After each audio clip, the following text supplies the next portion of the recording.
Hello students, हमारे YouTube channel biology mentor में आपका स्वागत है। आज हम जीव विज्ञान के महत्वपूर्ण बहुविकल्पी प्रश्नों की सीरीज़ का तीसरा भाग लेकर आए हैं। ये बोर्ड परीक्षा एवं विभिन्न प्रकार की प्रतियोगी परीक्षाओं की दृष्टि से अत्यंत महत्वपूर्ण है। इसमें कुल 20 प्रश्न सॉल्व किए जाएंगे, जिन्हें विस्तारपूर्वक उनके उत्तरों को समझाया जाएगा। तो आइए आज का वीडियो शुरू करते हैं। पहला प्रश्न है, इनमें से कौन जन्म दर नियंत्रण की शल्य विधि है? वेसेक्टोमी, ट्यूबेक्टोमी, ए तथा बी दोनों, इनमें से कोई नहीं। सबसे पहले हम बात करेंगे कि जन्म दर नियंत्रण की शल्य विधि। जो जन्म दर नियंत्रण की विधि है, यह जनसंख्या को नियंत्रित करने की परिवार नियोजन की विधि है। उसमें कई प्रकार की विधियां हैं और इनमें से एक है शल्य विधि, जिसे हम सर्जिकल मेथड भी कहते हैं। अगर हम बात करें मेल में वेसेक्टोमी और फीमेल में ट्यूबेक्टोमी, एक तरह से शल्य क्रिया की विधियां हैं। वेसेक्टोमी के अंतर्गत शुक्रवाहक या वास डिफरेंस को काटा जाता है और उसके दोनों सिरों को बांधा जाता है। इसी तरह से फीमेल में ट्यूबेक्टोमी के अंतर्गत अंडवाहिनी ओविडक्ट या फैलोपियन ट्यूब को काटकर उसके दोनों सिरों को बांध देते हैं और इसका मुख्य उद्देश्य हो गया गेमीट ट्रांसफर को रोकना, अर्थात जो युग्मक है मेल में शुक्राणु और फीमेल में अंडाणु का ट्रांसफर आगे नहीं हो पाता। तो इस तरह से इसका जो सही उत्तर हो जाएगा वह है ऑप्शन सी, ए तथा बी दोनों, अर्थात वेसेक्टोमी और ट्यूबेक्टोमी दोनों ही जन्म दर नियंत्रण की शल्य विधियां हैं। प्रश्न दूसरा है, निम्नलिखित में कौन यौन संचारित रोग है? यौन संचारित रोग, या जिसे हम STD भी कहते हैं, सेक्सुअली ट्रांसमिटेड डिजीजेस कहते हैं, जो कि यौन संबंध के द्वारा एक संक्रमित व्यक्ति से दूसरे स्वस्थ व्यक्ति में फैलते हैं। तो चार ऑप्शन है, हैजा, मलेरिया, टाइफाइड और सिफिलिस। तो इनमें से जो सिफिलिस है वह एक तरह से यौन संचारित रोग है। जो सिफिलिस है, सिफिलिस ट्रेपेनोमा पैलिडम नामक बैक्टीरिया के द्वारा होता है। जो सिफिलिस है ट्रिपोनेमा पैलिडम नामक बैक्टीरिया के द्वारा एक संक्रमित व्यक्ति से सेक्सुअल कांटेक्ट के द्वारा दूसरे स्वस्थ व्यक्ति में फैलता है और इसके दौरान जैसे जननांगों के आसपास खुजली होना, छाले निकल आना, तो इस तरह के सिम्टम्स दिखाई देते हैं। तो सही उत्तर हो जाएगा ऑप्शन डी, सिफिलिस। तीसरा प्रश्न है, गर्भावस्था के किस महीने में गर्भस्थ शिशु गतिशील होता है तथा सिर पर बाल उगाते हैं? बहुत ही महत्वपूर्ण प्रश्न है ये भी। तो इसके ऑप्शन है तीसरा महीना, चौथा महीना, पांचवा महीना और छठा महीना। तो इसका जो सही उत्तर है वह है पांचवा महीना। पांचवें महीने के अंत तक गर्भस्थ शिशु में सिर पर बाल उगाते हैं और वह गतिशील भी हो जाता है। तो सही उत्तर है ऑप्शन सी, पांचवा महीना। प्रश्न 4 है, जन्म के बाद माता से प्रथम दुग्ध स्रावण को कोलेस्ट्रम कहते हैं। इसमें निहित है, ऑप्शन है IgA, IgD, IgE, IgG। तो सबसे पहले हम बात करेंगे कि ये कोलेस्ट्रम क्या होता है। कोई भी फीमेल दुग्ध श्रावण के प्रारंभिक दिनों के दौरान जो माँ है, माँ के द्वारा स्रावित पीले से तरल कोलेस्ट्रम में प्रतिरक्षाएं प्रचुर मात्रा में होती हैं। जैसे कोई भी फीमेल है, जब बच्चे को प्रसव के द्वारा डिलीवर किया जाता है तो उसके बाद जो शुरुआती जो दूध आता है उसमें जो पीला पदार्थ होता है या गाढ़े पीले कलर का जो दूध आता है वह कोलेस्ट्रम कहलाता है। और इसमें नेचुरली जो एंटीबॉडीज़ होती हैं या जिसे हम इम्यूनोग्लोबुलिन्स कहते हैं वह IgA होते हैं। और जो IgA या इम्यूनोग्लोबुलिन A है, यह शिशु की रोगों से रक्षा करता है। तो यह एक प्रकार से देखा जाए तो माँ से बन बनाई जो एंटीबॉडीज़ है वो बच्चे को मिल रही हैं, जिसकी वजह से बच्चे की प्रतिरोधक क्षमता विकसित होती है। तो यह एक तरह से देखा जाए तो निष्क्रिय प्रतिरक्षा का उदाहरण है। तो इस तरह से निष्क्रिय प्रतिरक्षा जिसके दौरान बन बनाए एंटीबॉडीज़ शरीर में दी जाती हैं। तो इसका सही उत्तर हो जाएगा कि जो दुग्ध श्रावण के दौरान जो कोलेस्ट्रम होता है उसमें IgA प्रकार की एंटीबॉडीज होती हैं। अगर हम एंटीबॉडीज की बात करें तो एंटीबॉडीज एक प्रकार की प्रोटीन्स होती हैं जो कि 5 प्रकार के होते हैं। इसको आप MADEG इस तरह से याद कर सकते, MEDG। तो immunoglobulin M, A, D, E और G, तो 5 प्रकार की इम्यूनोग्लोबुलिन्स होती हैं। तो यहाँ पर सही उत्तर हो जाएगा जो प्रथम दुग्ध श्रावण जिसे कोलोस्टम कहते हैं उसमें IgA प्रकार की एंटीबॉडीज पाई जाती हैं। 5वां प्रश्न है, अनुन्मील्य पुष्प या क्लिस्टोगेमस फ्लावर होते हैं। ऑप्शन है स्वपरागित, परपरागित, A एवं B दोनों, उपरोक्त में से कोई नहीं। अनुन्मील्य पुष्प या क्लिस्टोगेमस फ्लावर ऐसे फ्लावर होते हैं जो कि पूर्ण रूप से परिपक्व होने के बाद भी बंद अवस्था में बने रहते हैं, अर्थात ये पुष्प ऐसे पुष्प हैं जो कभी खिलते नहीं। तो इस तरह से देखा जाए तो इनमें किसी भी स्थिति में परपरागण नहीं हो सकता है। अगर पुष्प नहीं खिला रहेगा, बंदी अवस्था में रहेगा, तो निश्चित रूप से ऐसे पुष्पों में स्वपरागण ही होगा। तो सही उत्तर हो जाएगा स्वपरागित। तो ऐसे पुष्प केवल स्वपरागित होते हैं। क्वेश्चन 6 है, पुष्पीय पादपों के भ्रूणपोष में गुणसूत्रों की संख्या होती है N, 2N, 3N, 4N। तो इसे समझने के लिए सबसे पहले एक डायग्राम बनाते हैं एम्ब्रियो सैक का। इस एम्ब्रियो सैक में यहाँ पर 3 कोशिकाएं हैं, 2 ये सहायक कोशिकाएं हैं, एक ये एग सेल है, बीच में 2 पोलर न्यूक्लियाई होते हैं और दूसरी तरफ 3 एंटीपोडल सेल्स या प्रतिमुखी कोशिकाएं होती हैं। तो बीच में जो 2 ध्रुवीय केंद्रक हैं, दोनों में अगर क्रोमोसोम की संख्या हम देखें, ये क्योंकि ये हैप्लॉइड सेल्स होती हैं N और N, अर्थात दोनों मिलकर तो द्वितीयक अगर केंद्रक बनाएंगे तो 2N यहाँ पर क्रोमोसोम की संख्या है।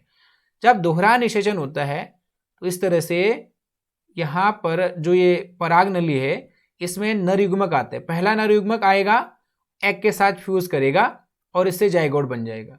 जो दूसरा नर युग्मक आएगा, क्योंकि वह भी हैप्लॉइड है, वह ये बीच में उपस्थित द्वितीय केंद्रक या ध्रुवीय केंद्र के साथ मिल जाएगा और 2N ऑलरेडी है और एक N अर्थात ये N मिलेगा, तो कुल यहाँ पर N की संख्या हो जाएगी 3N, अर्थात ट्रिप्लॉइड संरचना हो जाएगी।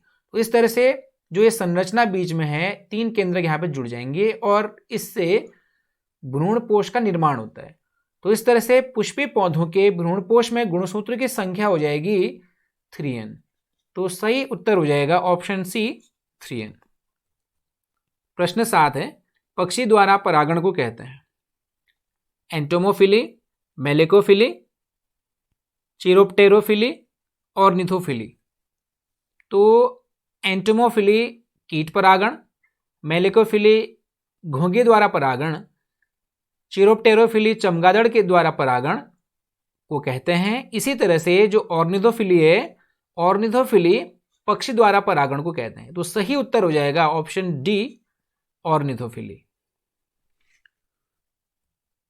प्रश्न 8, किसी पादप की कायिक कोशिका में गुणसूत्र की संख्या 16 है। प्रतिमुख कोशिका या एंटीपोडल सेल में गुणसूत्र की संख्या होगी 8, 16, 24 और 32। इसे समझने के लिए सबसे पहले हम लोग एक डायग्राम बनाते हैं एम्ब्रियो सैक का। इस तरह से एम्ब्रियो सैक में एक तरफ जो इसका बीजांड द्वार सिरा होता है, 2 यहाँ पे सहायक कोशिकाएं होती हैं, एक एग सेल होता है, बीच में 2 ध्रुवीय केंद्रक होते हैं और जो निभाग सिरा होता है या चलाजा जो सिरा होता है उसमें 3 एंटीपोडल सेल्स, इन्हें हम एंटीपोडल सेल्स कहते हैं, जो कि प्रत्येक यहाँ पर क्या होगा हैप्लॉइड होता है। तो प्रत्येक यहाँ पर क्या होता है N होता है और जो यहाँ एग सेल है ये भी N होगा और जो सहायक कोशिकाएं होंगी ये भी सब क्या होंगी N होंगी। और जो बीच में जो ध्रुवीय केंद्रक होता है ये दोनों केंद्रक मिलकर द्वितीय केंद्रक या सेकेंडरी न्यूक्लियस बना देता है जो कि 2N होता है। तो इस तरह से एंटीपोडल सेल ये क्या होता है, ये N होता है। अगर हम बात करें कायिक कोशिका, तो कायिक कोशिका को हम 2N से डिनोट करते हैं। तो यहाँ पर 2N बराबर क्रोमोसोम की कुल संख्या 16 है, क्योंकि जो कायिक कोशिका होती है वो डिप्लॉइड सेल होती है। तो डिप्लॉइड सेल में कुल गुणसूत्रों की संख्या 16 होती है। डिप्लॉइड सेल को हम 2N से दिखाते हैं, तो 2N बराबर 16 क्रोमोसोम, इसीलिए N बराबर कितना हो जाएगा 16/2 बराबर 8। तो हैप्लॉइड जो सेल होंगे, हैप्लॉइड सेल में क्रोमोसोम की संख्या कितनी होनी चाहिए 8 होनी चाहिए। तो एंटीपोडल सेल भी एक प्रकार से हैप्लॉइड सेल ही है। n नंबर ऑफ क्रोमोसोम होते हैं, अर्थात n बराबर यहाँ पर क्या हो जाएगा 8। तो सही उत्तर यहाँ पर हो जाएगा 8। तो इस तरह से जो एग सेल है या जो सहायक कोशिका होती हैं या जो एंटीपोडल सेल होते हैं, प्रत्येक जो कोशिका होती है वह हैप्लॉइड या अगुणित कोशिका होती है। तो इसमें जो सही उत्तर है एंटीपोडल सेल में गुणसूत्र की कुल संख्या हो जाएगी 8। तो ऑप्शन ए सही हो जाएगा। क्वेश्चन नंबर 9 है, हीमोफीलिया किस प्रकार की बीमारी है? वंशागत रोग, अप्रभावी लक्षण, एक्स लिंक्ड संलग्न रोग, उपरोक्त सभी। अगर हम बात करें जो हीमोफीलिया है, हीमोफीलिया एक तरह से देखा जाए तो ये वंशागत रोग है।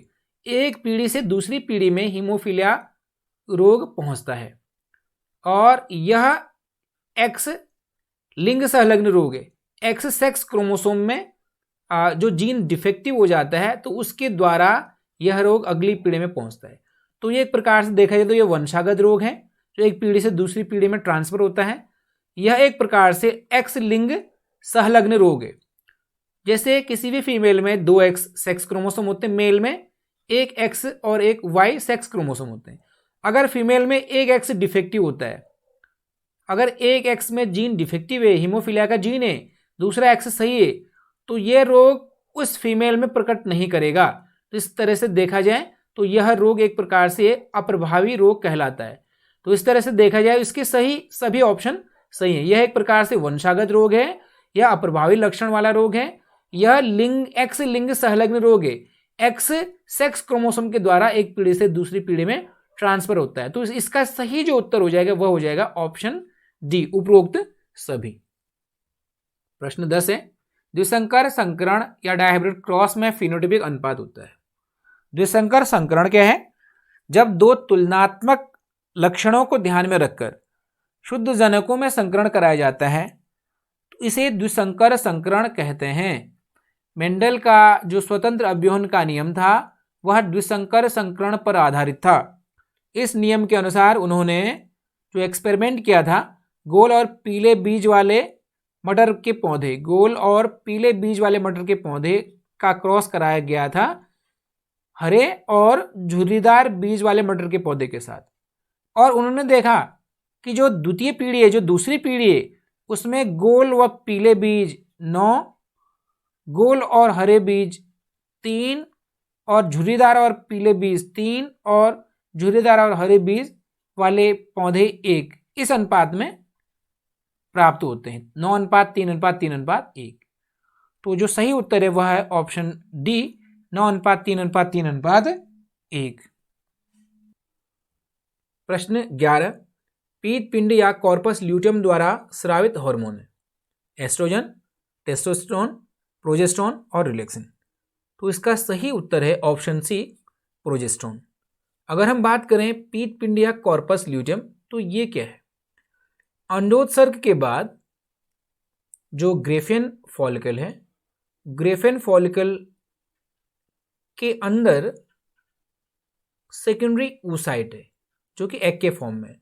तो ग्रेफियन फॉलिकल अगर रप्चर हो जाता है, ग्रेफियन फॉलिकल इस तरह से टूट जाएगा और इसके अंदर से एग सेकेंडरी oocyte के फॉर्म में रिलीज होता है और जो ग्रेफियन फॉलिकल का जो शेष भाग बचा रह जाता है इसे कॉर्पस ल्यूटियम या पीत पिंड कहा जाता है।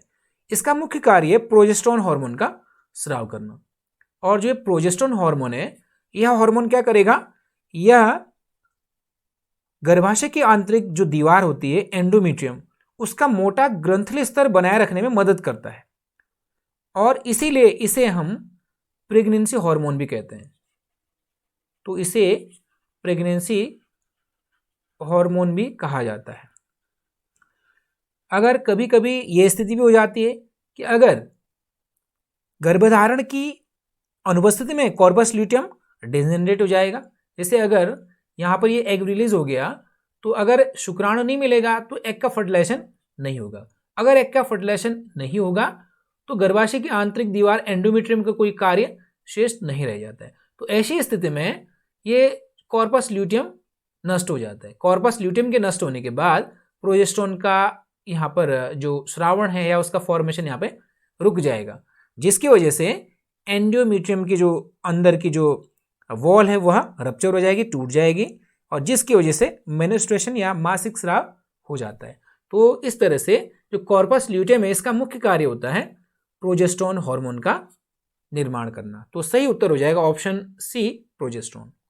क्वेश्चन नंबर 12 है, जीन चिकित्सा का सर्वप्रथम प्रयोग किस वर्ष किया गया?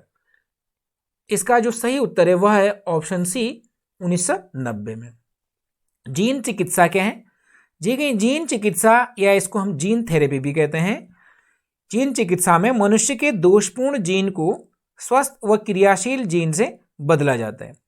तो इस तरह से जो जीन चिकित्सा है उसका पहला प्रयोग 1990 में एक 4 वर्षीय लड़की जिसमें ADA एडिनोसिन डीएमिनेज नामक एंजाइम की कमी थी, इसको दूर करने के लिए जीन चिकित्सा का प्रयोग 1990 में किया गया था।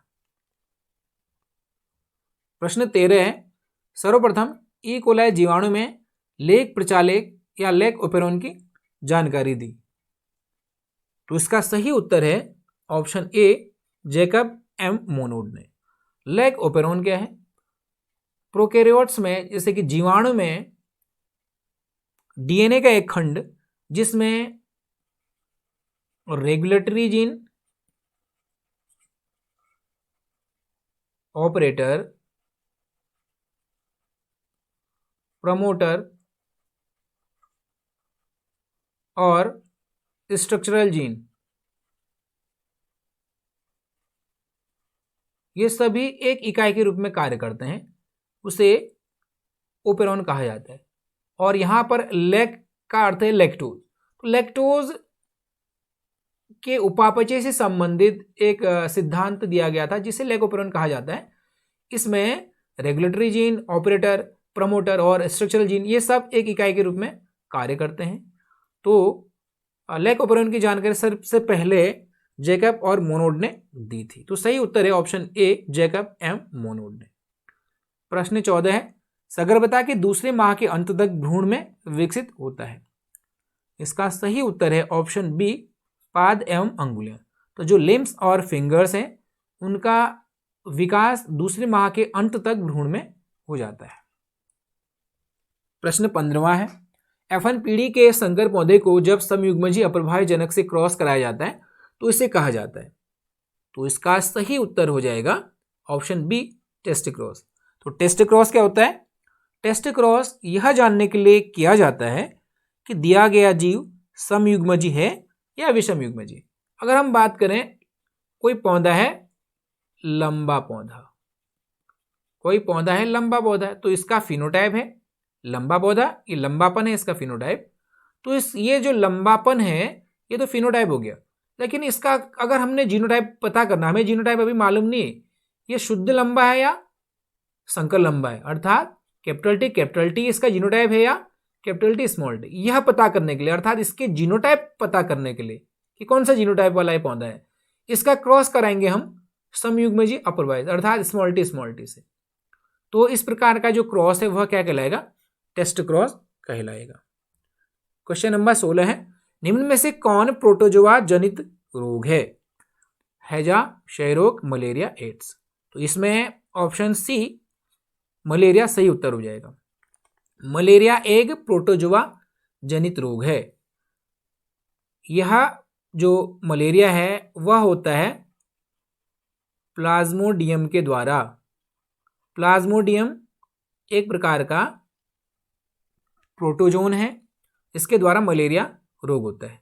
प्लाज्मोडियम की 4 मुख्य जो स्पीशीज हैं, नंबर पहला है प्लाज्मोडियम वाइवेक्स, दूसरा है प्लाज्मोडियम ओवेल, तीसरा है प्लाज्मोडियम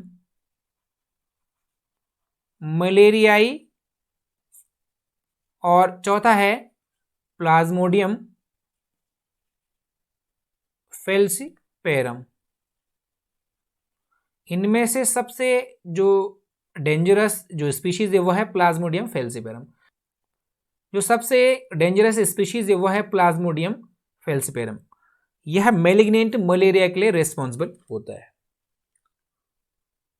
क्वेश्चन नंबर 17 है, डीएनए खंड आपस में जुड़ते हैं। तो इसका सही उत्तर हो जाएगा लाइगेज एंजाइम के द्वारा। डीएनए खंड हैं, जो छोटे छोटे डीएनए खंड इस तरह से अगर खंड बनते हैं, जब डीएनए का संश्लेषण होता है, ठीक है, इस तरह के डीएनए का संश्लेषण होता है तो एक तो स्ट्रैंड पूरा बनता है, दूसरे स्मॉल स्मॉल सेगमेंट बनते हैं जिन्हें ओकाज़की फ्रेगमेंट्स कहते हैं। तो बाद में इन जो डीएनए के खंड हैं, इन खंडों को जोड़ने का काम करता है डीएनए लाइगेज एंजाइम। तो डीएनए लाइगेज का कार्य है डीएनए के खंडों को आपस में जोड़ना। तो सही उत्तर हो जाएगा ऑप्शन सी, लाइगेज एंजाइम द्वारा। प्रश्न 18 है, दूध से दही बनाने में किस जीवाणु का प्रयोग होता है?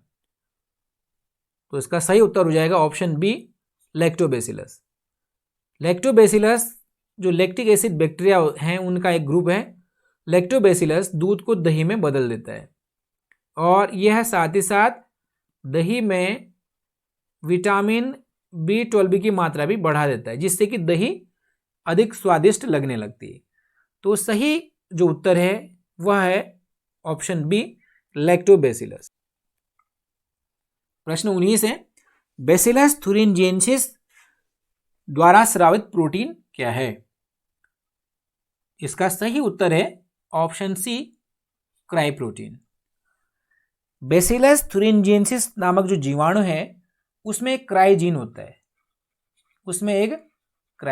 है, इस क्राइजीन का कार्य है क्राई प्रोटीन को कोड करना। तो जो क्राइजीन है इसका मुख्य कार्य है क्राई प्रोटीन का निर्माण करना, जो कि एक प्रकार से टॉक्सिन का कार्य करता है।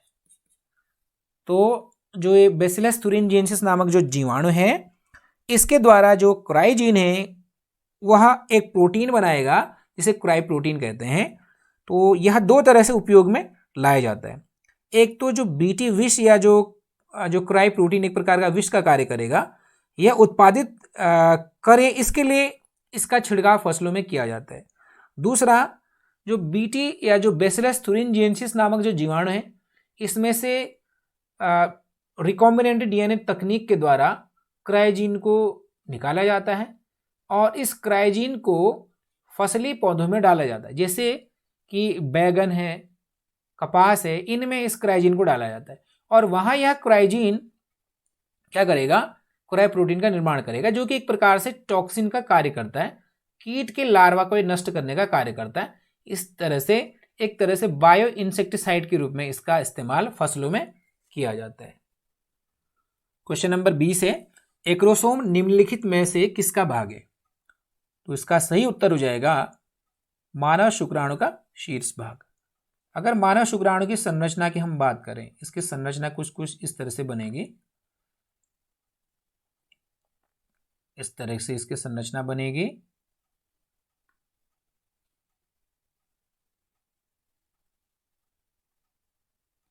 ये यहां पर ये है एक्रोसोम। एक्रोसोम मानव शुक्राणु के शीर्ष भाग को कहते हैं। ये जो एक्रोसोम है यह निषेचन के समय अंडाणु को पेनिट्रेट करने के लिए मदद करता है और एक्रोसोम एक तरह से देखा जाए तो गोल्जी कॉम्प्लेक्स का ही एक रूपांतरण है। इसमें स्पर्म लाइसिन नामक एंजाइम्स पाए जाते हैं। उनमें से एक एंजाइम है हाइल्यूरोनिडेज। ये जो एंजाइम है यह अंडाणु को भेदने के काम आता है, अर्थात जो शुक्राणु का जो हेड है अंडाणु में प्रवेश कर सके वो काम आता है। और जो ये हेड रीजन है, हेड रीजन में इसका आनुवंशिक पदार्थ डीएनए उपस्थित है और जो ये मिडिल रीजन है, इस मिडिल रीजन में ये जो मिडिल पार्ट है, उस मिडिल पार्ट में माइटोकॉन्ड्रिया पाए जाते हैं जो कि शुक्राणु को गति करने के लिए एनर्जी प्रोवाइड करते हैं। और ये आपका टेल रीजन शुक्राणु को गति प्रदान करता है। और यहाँ पर ये नेक हो गया, नेक में सेंट्रियोल पाए जाते हैं।